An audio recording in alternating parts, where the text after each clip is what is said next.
Yeah, you already know what it is. Lethal Talent 24, dive bombing at you with some Eagles content. Let's go.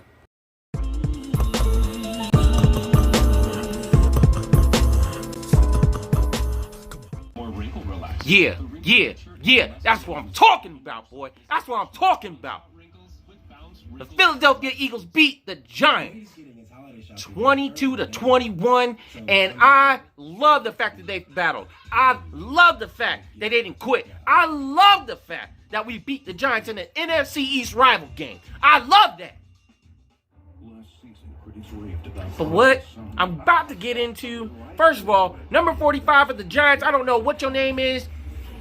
I know you made a penalty against, I want to say it was a personal foul against one of our wide receivers. I think it was either Travis Fulgham or somebody. But I know you were trying to start stuff then. And then you go out and hit Deshaun Jackson like you did, like a little punk, man. That's bullshit. You don't freaking do that. You already knew he was on the ground and you came in and finished him off. Well, good for you. But I hope the next time your ass decides to do something as stupid as that, the league kicks you out. Now on to business, man. On to some real business. Some winning business.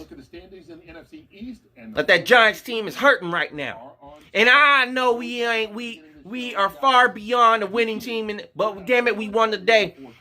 But regardless, I'm going to get down to it. Doug's play calling looked decent at first. Looked pretty good, actually.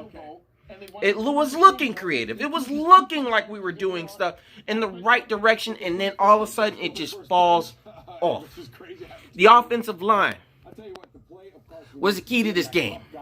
They had to protect Wentz. They had to keep him upright, and it didn't look like this Giants defensive front, you cannot take lightly, man. Shout out to them. They brought it to this offensive line. Lane Johnson kept going in and out of the game. It's time to shut him down, period. Let that ankle heal so we can have him for next year. When Jack Driscoll gets back, then we can put him at right tackle. For right now, we're going to have to ride with Matt Pryor, because his ankle injury is going to keep getting worse, and then we won't have our best right tackle in the NFL. Maybe that's just my opinion, but that's what I see him as, or he's one of the best. I'm also going to say this, man. That was a well-played football game tonight by both teams. Our offensive line got their ass whooped. But you know what? They hung in there. When it came down to that final drive, they gave Carson Wentz enough time. But Doug should have been rolling Carson out of the pocket to make sure that he wasn't sacked as much as he was. That he wasn't running for his life. Good God, man. Sua Opeta did great at first. But then they started just running him over, man. They started running him over. Mailata didn't look all that great in this game, man. He held his own for the most part, but, I mean, he was giving up pressures to Wentz's blind side. And Wentz was so worried about what was coming from behind him, he wasn't really looking downfield. Now, Wentz, I'm going to say this, man. He's just as responsible for not scoring points as Doug is for calling the BS plays that he did. Plays bigger than he is. You know what I'm saying? Like, the throw to Fulgham across his body, across the field, that is an unexcusable throw. And it's the second one he's done this year. And he said the first one, I can't remember, I don't know. It was the Rams game when he threw it to J.J. Arcega-Whiteside. He said it was inexcusable. Well, that same throw is inexcusable. You cannot do that. Not as an NFL quarterback. That is not smart. But what I will say is this, man. What I will say is this. That other throw that he had. Absolutely. I mean, you hit it on the head. This was a huge one for us. That other throw that he had was embarrassing. But we know we got the NFC East is wide open, and we know. I don't understand what goes on in his mind, but his decision making was absolutely terrible. It was terrible. Now, there was a few plays that I would have liked to see him make. There was a few good decisions that he did make. When they got him going with Deshaun Jackson, it was great. But Man, He's going to be remembered. I'm just saying, that throw to Hightower, you cannot do that. You're not throwing it away. It was clear. It looked like at first he was going to throw it away.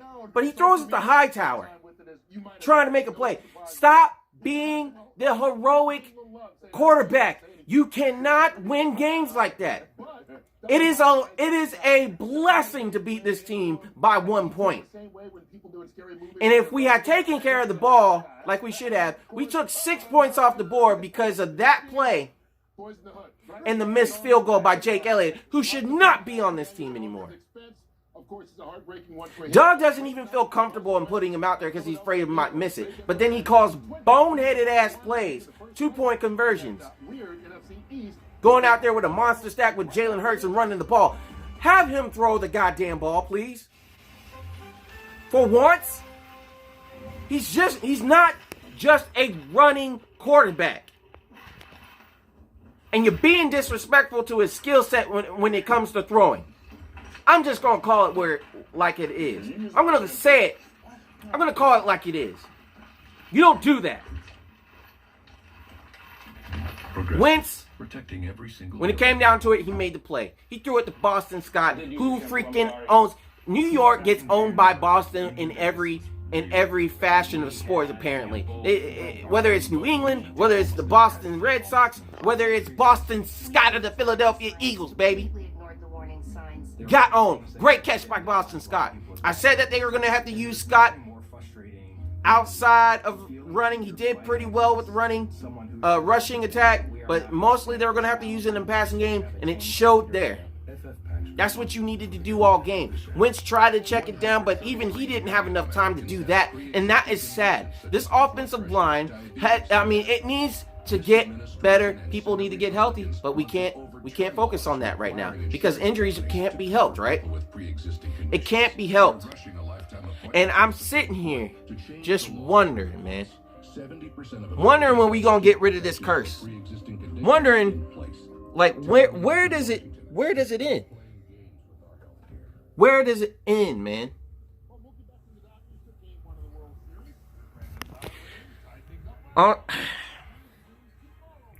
This offense has to get better. It makes no sense that we score almost 30 points against the top 2 defenses in the league, and then we come up against New York Giants and against a first-year head coach that doesn't know anything about this division, has no other than Jason Garrett.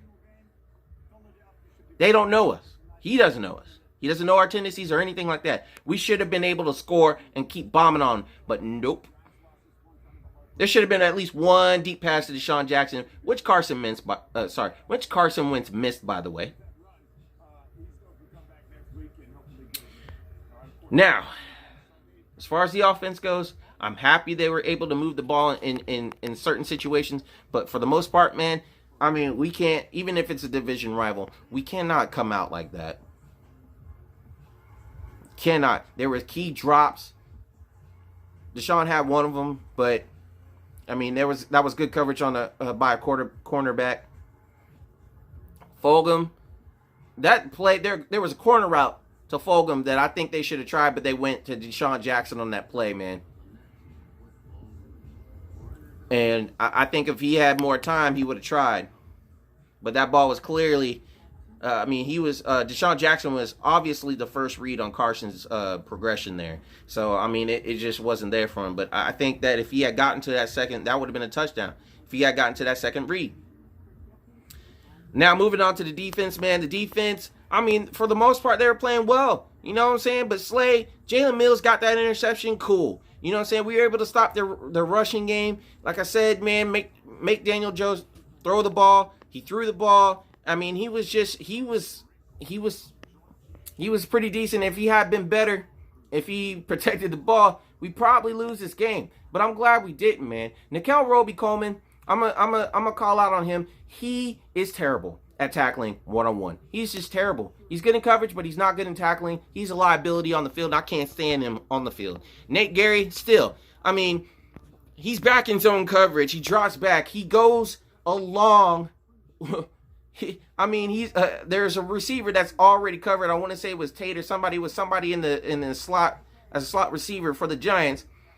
And you got Mills and him going the same way.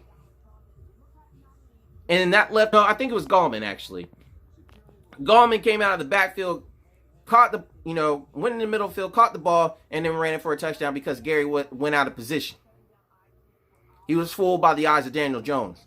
Even though the man he wanted to cover, for some reason, was already covered, he decided to move along with either Jalen Mills or Roby Coleman or whoever else was in zone coverage with him. And then on the play that gave up the first down to Ingram, him, Gary, and Mills moved into the inside, and then he was able to, Ingram was able to cut to the outside and get that first down. That's players, man. That's players with no instincts and no ability to tackle. That's a liability on this defense, man. The defensive line, they ate, man. They got to Daniel Jones for the most part. I mean, they pressured him. I mean, you name it. Curry, BG, Derek Barnett actually ate, but he was facing a rookie. I mean, that's good stuff. Slay, that holding penalty on him. I mean, it is what it is. That's cool. All right. They tried him a couple times, but then they stopped. Started going after Roby Coleman. I mean, Daniel Jones was an inch off of killing that game, throwing it up to Evan Ingram, and he just barely drops the ball. We got to get better, man. We got to get better.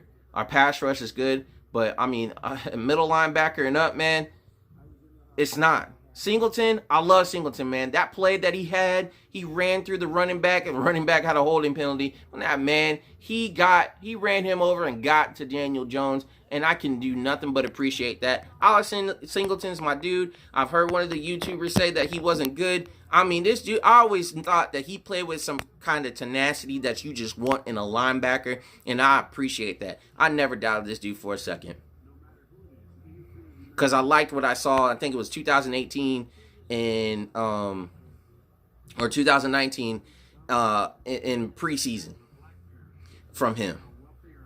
Has his fire, his heart, his tenacity, his ability to to know where to be on special teams, and that translated to linebacker position. They need to have him out on the field more. Anyway, guys, man, I'm just so happy that we won this game. Wentz, I mean, he probably has more yards in this game, but I mean, this is by far one of his worst performances since really the Bengals game. I hate to say it, but it's true. Wentz has to get better. There's no excuses for him. If we had lost this game, I mean, I don't know if I would have been, hard pressed to defend Wentz like I have been. So anyway, guys, let me know in the comments, how do you feel about the game? I mean, I feel some type of way, but you let me know how you feel. How do you feel about the win, man? Are you like happy but disappointed, or are you just like, whatever, glad we win? You know what I'm saying? So let me know in the comments below. Please like, please subscribe if you're feeling this content. That's all I got to say, guys. So keep your talent sharp and go Birds. EAGLES, Eagles, and that's what's up. You guys take it easy. Peace. Every time they put me in a battle, I'm lethal. Nigga, too sweet and low, you ain't equal. Shut 'em down.